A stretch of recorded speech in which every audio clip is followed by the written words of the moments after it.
Olá, muito boa tarde, sejam bem-vindos a mais uma live de astrologia aqui do nosso canal, sendo hoje mais uma edição do programa Meio do Céu, programa onde analisamos o mapa astral, o mapa de nascimento das personalidades da história, aqueles homens e mulheres que se destacaram através do seu legado, da sua ciência, da sua obra, da sua vida. E principalmente o que nós, conhecendo já a história destes homens e mulheres do passado, podemos aprender com a leitura dos seus mapas astrológicos de nascimento. Então, os homens e mulheres escolhidos para serem as análises aqui do programa Meio do Céu são homens e mulheres que possuem mapas astrológicos de nascimento interessantes sobre algum aspecto, sempre. E hoje nós trazemos a cientista Marie Curie, ou para alguns, pronúncia brasileira Marie Curie, na verdade Marie Curie seria mais adequado, sendo que esse é o nome de casado dela, que é um nome francês, porque ela foi uma cientista nascida na Polônia. Embora ela tenha nascido num período em que a Polônia estava dominada pelo Império Russo, então ela tecnicamente era russa, mas era de família, de etnia polonesa. O seu nome de nascimento era Maria Sklodowska. E a Maria Sklodowska casou com um cientista francês chamado Pierre Curie. Alguns chamam de Curie, né? Mas o correto seria Pierre Curie. Então ela se torna Marie Curie.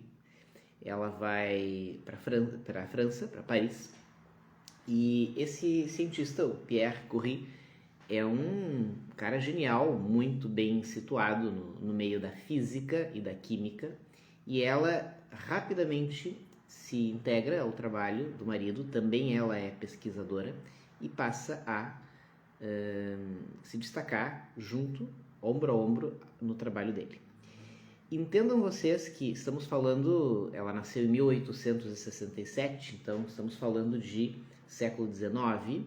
Na Europa, o papel da mulher ainda na sociedade ainda é um tanto restrito, ainda existe muito pouco espaço, né, para a mulher que tenha uma genialidade, que é o caso dela. Então ela atende à expectativa da sociedade de ser esposa e mãe, mas ela prioriza a sua vocação, que é a ciência. Ela é uma das mulheres mais importantes da ciência, figurando junto com outros grandes nomes desde a antiguidade, né? Quem sabe a gente ainda faça o mapa da Hipátia de Alexandria, já fizemos da Helena Blavatsky, e bom, da Helena Blavatsky não exatamente da ciência, mas né, de tudo um pouco. Sobre a Marie Curie, ou Marie Curie, nós devemos destacar que ela tem um mapa muito interessante para aqueles que se dedicam ao estudo da astrologia, que é o nosso foco aqui, priorizar esse esclarecimento. Ela possui muitos detalhes peculiares que valem esse estudo. Então, em primeiro lugar, nós estamos falando de uma pessoa com Sol em Escorpião e um ascendente em Capricórnio. Tá? O que tem em comum esses dois signos, né? São signos bastante fortes e duros. O Escorpião, ele é água, é sensível, mas ele é passional, ele é intenso, ele é de extremos. Então, como nativa de Escorpião, a Marie Curie, ou Marie Curie, vai se dedicar de corpo e alma ao seu propósito, à sua identidade.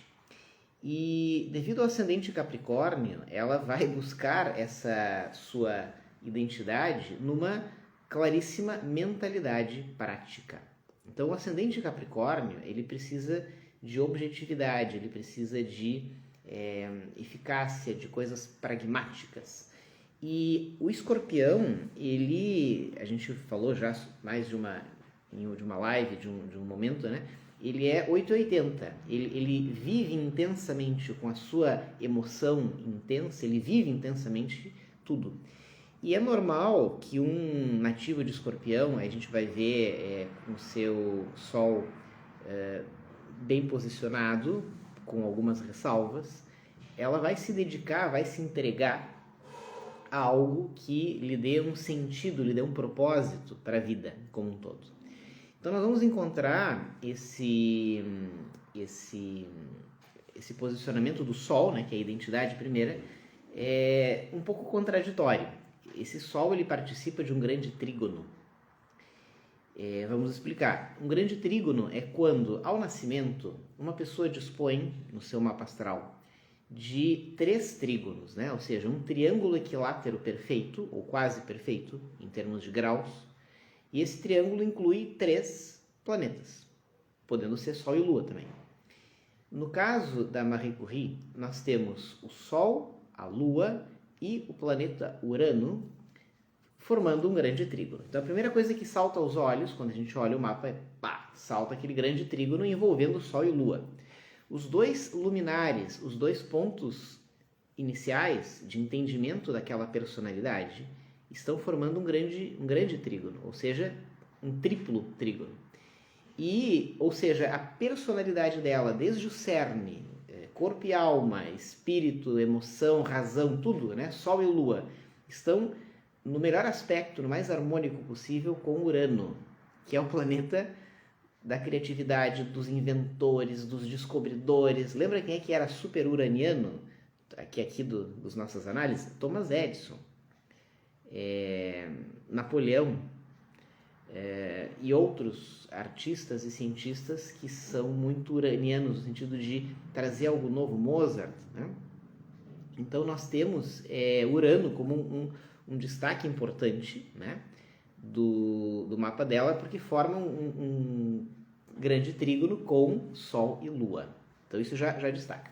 Mas estamos falando de um Sol em Escorpião, de uma Lua em Peixes e de um ascendente em Capricórnio. Vamos começar com o ascendente em Capricórnio. O ascendente em Capricórnio torna a pessoa muito trabalhadora. Ela precisa se sentir útil, ela precisa se sentir trabalhando, construindo, servindo, fazendo algo útil. Então, a dureza que eu mencionei no início se verifica no mapa da Marie Curie, em especial nessa combinação do Escorpião, que é intenso, com o ascendente Capricórnio, que faz buscar experiências mais duras. Se costuma dizer, não é bem assim um conhecimento científico, astrológico, mas se costuma comentar que quem tem ascendente Capricórnio busca fazer as coisas do jeito mais difícil, né? Às vezes não por gosto, mas acaba fazendo as coisas, né? Em vez de coçar a orelha assim, tem que coçar a orelha assim, né? Porque não é que a pessoa não seja inteligente para buscar a forma mais fácil, não. É uma maneira de integrar-se ao valor do esforço, o esforço da conquista. Então, a gente vai encontrar, não vou me ater aos detalhes da biografia, porque se cada personagem histórico que a gente traz aqui, a gente for dar detalhes da biografia, vai ficar interessantíssimo, vai ficar um programa cultural, mas vai sobrar menos tempo para a gente comentar os aspectos astrológicos, né? Que é a prioridade. Então, o ascendente Capricórnio é o lado da Marie Curie mais trabalhador, mais obstinado, mais conquistador. Ela colocou uma energia muito grande no seu trabalho, naturalmente, mas isso é coisa de Capricórnio, de ascendente em Capricórnio, que ele tem que ele tem que derramar uma energia intensa naquilo que ele faz. Ele escolhe uma meta, um objetivo, um trabalho, né? Capricórnio gosta de trabalho, de produzir e se dedica intensamente. E o Escorpião dá corpo e alma, né? Ele se joga, então é 880. No caso da Marie Curie foi 80, né? Então ele se dedicou, assim como um outro escorpiano intenso da ciência que a gente já analisou aqui, o Carl Sagan, é outro escorpiano com uma capacidade de produção impressionante, né?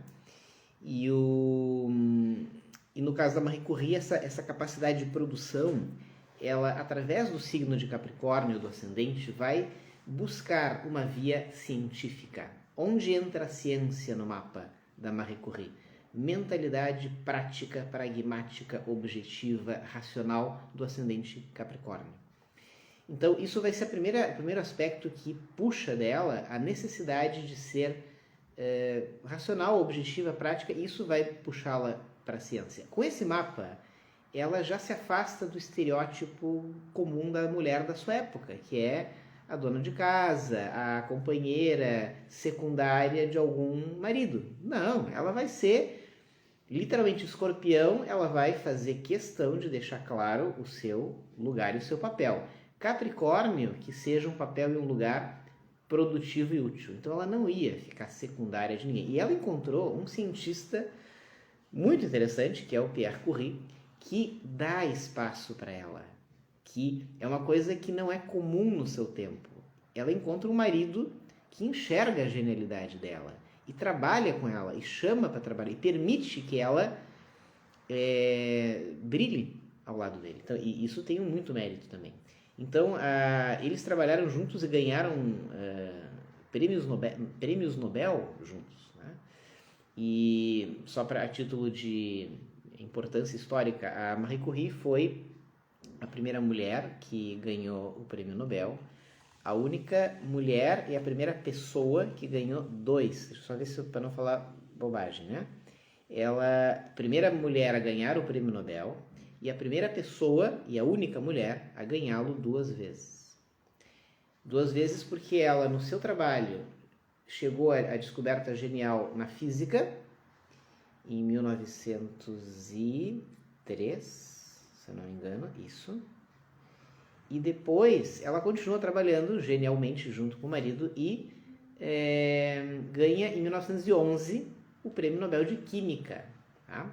Então isso é muito interessante porque é bom trazer as mulheres geniais da história também em todos os campos, né? Porque a gente descobre coisas bem interessantes. Essa aqui é um exemplo de vários aspectos astrológicos. O primeiro deles é que ela rompe estereótipos. Isso é do Escorpião? É. Isso é dessa força e dureza do Capricórnio que no ascendente faz com que ela se dedique ao trabalho e priorize as coisas pragmáticas, objetivas? Sim. Mas o grande trígono que a gente mencionou está sendo feito entre Sol, Lua e Urano. Então, ela vai quebrar alguns paradigmas, algumas convenções do seu tempo. Urano quer fazer diferente. E esses paradigmas vão ser com o quê? Urano está na cúspide da casa 7, né? Ela vai trabalhar junto com o marido. Urano está em Câncer, Câncer signo da família, a casa 7 do casamento. Então ela vai fazer algo diferente do esperado. Ela vai fazer algo não convencional, né, para o seu tempo, que vai ser uma cientista trabalhadora. Entenda, só isso aí já é original o suficiente para explicar esse Urano dela, tá? Bom, o que acontece? Além disso, vamos entender agora as motivações. Falamos do Sol em Escorpião, do ascendente em Capricórnio. E entenda, quem tem ascendente em Capricórnio tem essa necessidade de ser prático, de ser pragmático, de se sentir útil. E o ascendente em Capricórnio tem olha, seja qual for o signo, né? Vai ter uma mentalidade científica, racional, enfim. Bom, o ascendente em Capricórnio cabe muito bem na ciência, né? O ascendente em Capricórnio, ele vai ter um regente, que é Saturno. E o Saturno está quase em conjunção com o Sol. Na verdade, tem o meio do céu, nome deste programa, tem o meio do céu, de uns poucos graus para um lado está o Sol, e uns poucos graus para o outro está o Saturno, tá? Que é um regente. Então, está numa margem de graus que aparenta, alinha o Sol e o segundo regente com o meio do céu. Isso é indicador de que essa pessoa vai longe, vai brilhar, vai aparecer, vai fazer diferença no seu mundo. Está projetada, as partes do seu cerne de personalidade estão projetadas para o coletivo, para o mundo. Então, Sol e Saturno, Sol e segundo regente no meio do céu. Que mais? Mas e o primeiro regente? Aí que vem o problema. O primeiro regente, o Sol é Escorpião, então o primeiro regente vai ser Plutão. Cadê o Plutão? Está em oposição perfeita ao Sol. Aí esse é o lado já complicado, né? Todo nativo de Escorpião, ele lida muito bem com o lado sombrio das coisas, com as dificuldades, os problemas e tal. E na verdade esse aqui é um problemão, porque ter o teu regente em oposição ao teu sol é uma contradição grande. Eu desconheço muitos detalhes da biografia. Eu sei que agora, por essas semanas, meses, tem um filme que está sendo lançado, parece que é um desses do Oscar, ou do momento, que é sobre a biografia dela. Quando eu estava preparando isso, me lembrei disso e quero assistir, tá? Mas desconheço muitos detalhes. O pouco que eu já li sobre essa biografia me encantou e me despertou interesse de entender um pouco o mapa dela. E ao encontrar o mapa dela, eu vi coisas muito interessantes que eu quero... Tá na fila, segurei que tem bem mais, tá? Mas uma delas é essa. Cara, o que tu faz quando tu tem o teu primeiro regente do Sol, em oposição ao Sol? É uma grande contradição, é uma grande trava. Por quê? Porque a pessoa tem tudo para brilhar, mas ela vai flertar com o abismo constantemente. Como foi isso? Bom, não sei se todos sabem, mas a Marie Curie também além do seu brilho e da sua genialidade, da sua contribuição e do seu trabalho. A Paty disse que vale a pena assistir o filme, então quer dizer que o filme já está aí, né? Obrigado, Paty. Já acabo de deduzir que o filme já tem. Ela teve uma... ela flertou com o abismo em que sentido? Ela morreu como consequência do seu trabalho. Ela descobriu a radioatividade, ela deu esse nome de radioatividade a esse fenômeno. Ela define e descobre 2 elementos químicos da tabela periódica. Isso é para poucos. Ela faz todo o trabalho de esclarecimento sobre a energia radioativa, os usos, né? O nome rádio, né? do elemento. Só que ela se expõe, ela demora para descobrir que a exposição próxima destes elementos radioativos é daninha e tóxica e contaminante para a saúde do organismo. Então ela... com certa idade vai adoecendo pela exposição aos elementos radioativos. E isso é dramático, é trágico, né? Se chama anemia aplásica, né? Que é uma anemia que vai se deteriorando devido à exposição à radioatividade. Então, é uma das contradições que a gente vai encontrar. O próprio brilhantismo, a própria causa da sua oferenda para o mundo vai matá-la. Tá?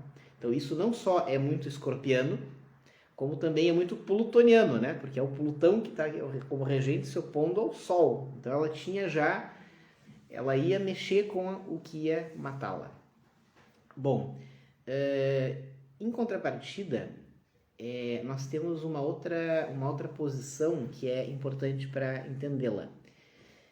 Ela tem, devido à localização de nascimento, ela tem a distribuição das casas excepcionalmente desigual.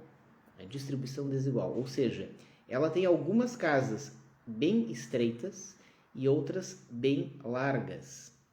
Então, pena que não dá para mostrar aqui, um dia eu ainda vou conseguir mostrar, mas a casa 9 e 10 e 11 e 12 dela são todas bem estreitinhas. Sendo que na 9 está o Sol e na 10 estão 4 planetas, sendo que são Mercúrio, Vênus, Marte, os 3 planetas pessoais, mais Saturno, que é o regente do ascendente.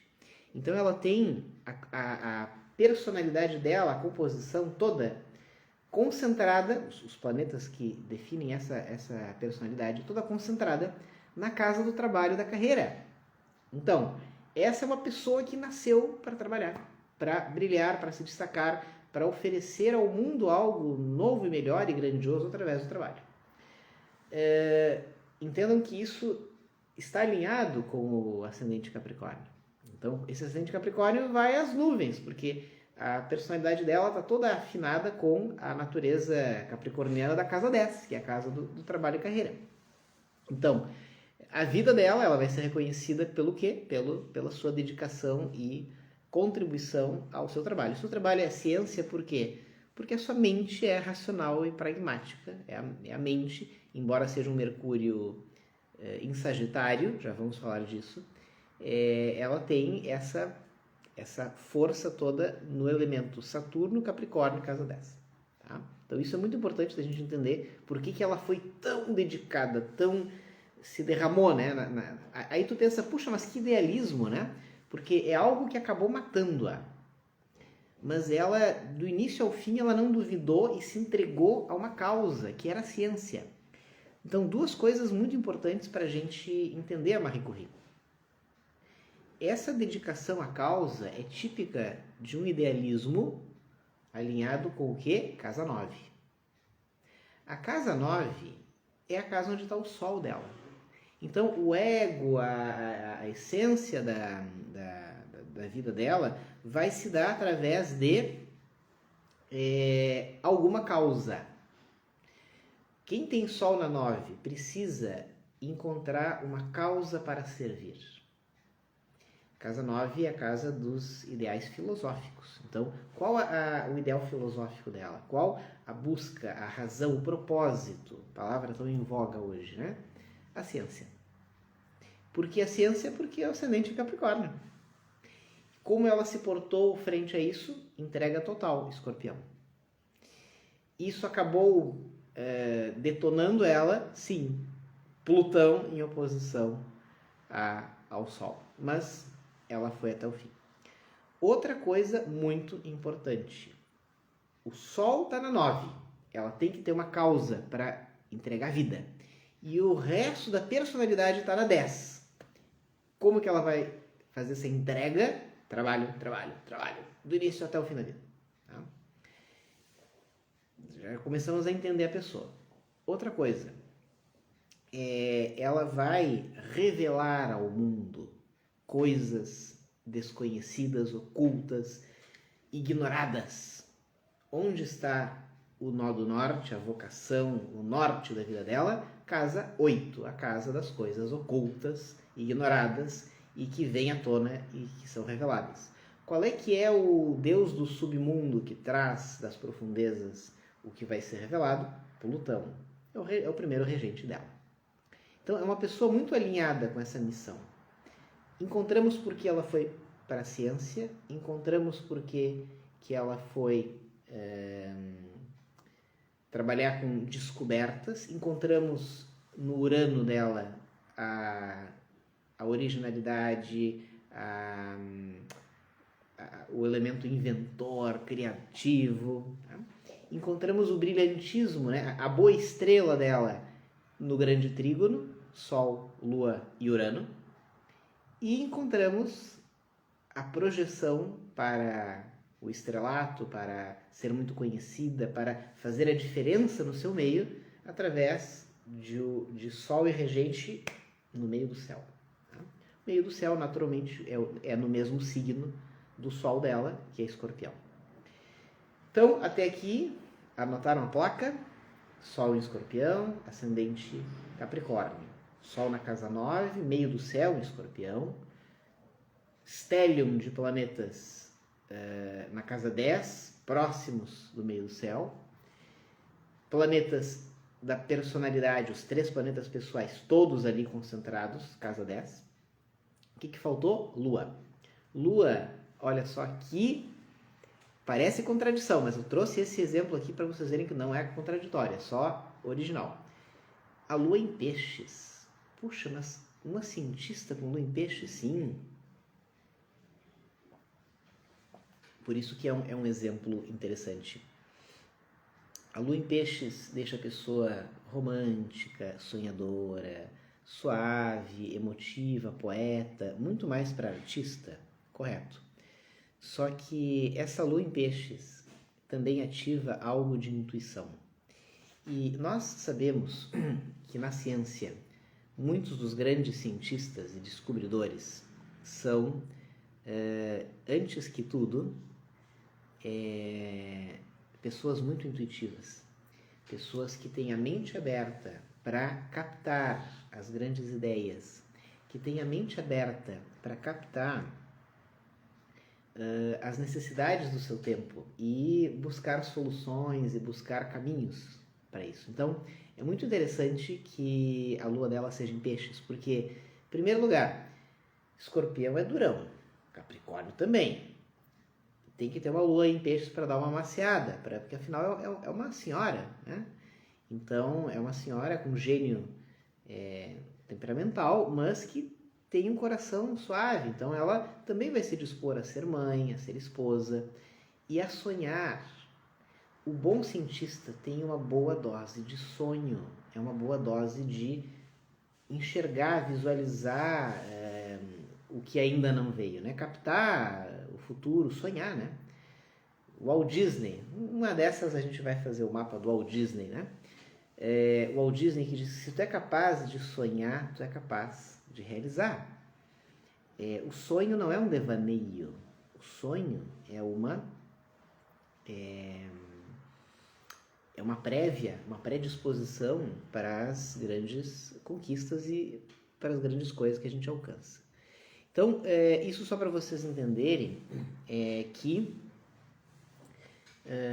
nós temos no mapa da Marie Curie esse grande trígono, esses aspectos, a Lua, né, então, como uma grande inspiradora para ela, né? Então ela vai ter a inspiração de uma intuição elevada, na Lua em Peixes, para direcionar e orientar os caminhos do seu trabalho científico. Tá? O Einstein era muito intuitivo, Thomas Edison, ou seja, os grandes cientistas e inventores são grandes justamente porque saem da pura e simples racionalidade lógica e complementam isso com uma dose de mente aberta e intuitiva. Então, daí vem a Lua em Peixes, da Marie Curie. Mas essa Lua em Peixes, além de estar fazendo parte de um grande trígono, ela só tem aspectos positivos, ela tem outro aspecto positivo com Plutão, ela tem um outro trígono com Vênus. Então, apesar de tudo, olha só que interessante, a Lua, né? Lua e Vênus, que são os dois aspectos do amor, né? Do afeto, estão em grande harmonia. Ela é uma cientista, uma mulher da ciência, uma trabalhadora que foi feliz no casamento, que soube amar e ser amada, que teve os seus desafios, né? Conciliando algo numa época que é quase inconciliável, que é trabalho, casamento e família, né? Ela conseguiu vivenciar o amor, sendo durona e trabalhadora e coisa, né? Talvez de maneira muito íntima, talvez de maneira não tão exteriorizada. Agora, essa vivência do amor, Lua em Peixes, com a Vênus bem aspectada com a Lua, proporcionou que o seu companheiro fosse o seu companheiro de vida e de trabalho e de tudo, tem algo trágico, que é o quê? Em primeiro lugar, eu já considero trágico o suficiente esse Plutão aí atravessado com o Sol, tá? Em segundo lugar, o que é trágico é que nós temos um aspecto fantástico, Júpiter na casa 1 em Aquário. Aí que tá difícil de mostrar aqui para vocês porque eu teria que ter um papel aqui. Mas as casas delas, ela tem algumas casas muito estreitas e tem outras muito largas. A casa 1 dela, para vocês terem uma ideia, a casa 1, uma casa em média vai ter a largura de um signo, 30 graus. A casa 1 dela abraça todo o signo de Aquário, metade de Capricórnio, metade de Peixes. Praticamente 60 graus a largura da casa 1 dela. Isso indica que a área da vida dela, da casa 1, vai ser mais expressiva? De certa forma, sim. Não tanto pela largura da casa, tá? Isso tem algum significado complementar, sim. Mas para vocês entenderem astrologicamente, o que contém essa casa 1? Júpiter e Lilith. Por isso que eu falei que é algo trágico. A Lilith está alinhada ao ascendente. Então, a ação dela vai carregar um certo sobreesforço trágico. Isso está relacionado também com a sua morte, né? Devido às consequências do seu trabalho. Mas o Júpiter, ele está fazendo quadratura com todos os planetas pessoais. Mercúrio, Vênus e Marte fazem uma quadratura, e Saturno, todos os planetas da casa 10 estão fazendo quadratura com Júpiter. Então, o trágico é que ela, com Júpiter na 1 em Aquário, ela está destinada à grandeza. Ela está destinada a fazer coisas grandes, realizar coisas grandes, alcançar coisas grandes, mas toda a personalidade dela está atravessada com essa grandeza. Ou seja, ela está destinada a fazer, realizar e alcançar coisas grandes, mas isso vai acabar com ela. Né? Ou seja, isso vai ser um entrave, vai ser um problema, vai ser... Nossa, tivemos uma queda de luminosidade aqui. Bom, vamos continuar aqui. Então, é uma coisa muito interessante essa... Segundinho, pessoal. Vamos voltar a dar a luz aqui.